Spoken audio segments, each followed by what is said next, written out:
kabulastugan. Hindi malilimutan ang asaran na merong pikunan, lalo na rin ang unang niligawan, unang kabiguan.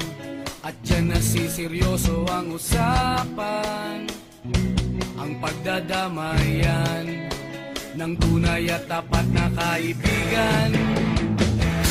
Kung mga buwan, kaibigan namang maaasahan.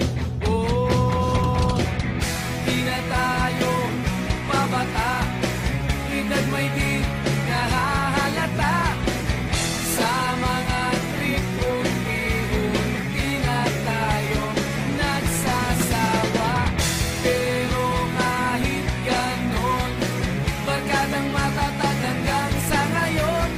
Minsan man magkita, tiyak may kwela, yan ang aking mga tropa.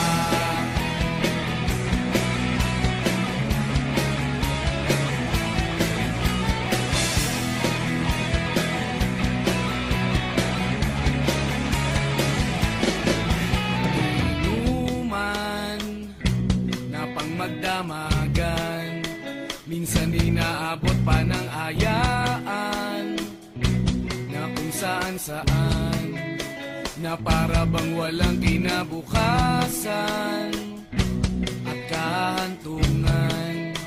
At dyan nasiseryoso ang usapan, ang pagpapayuhan ng tunay at tapat na kaibigan.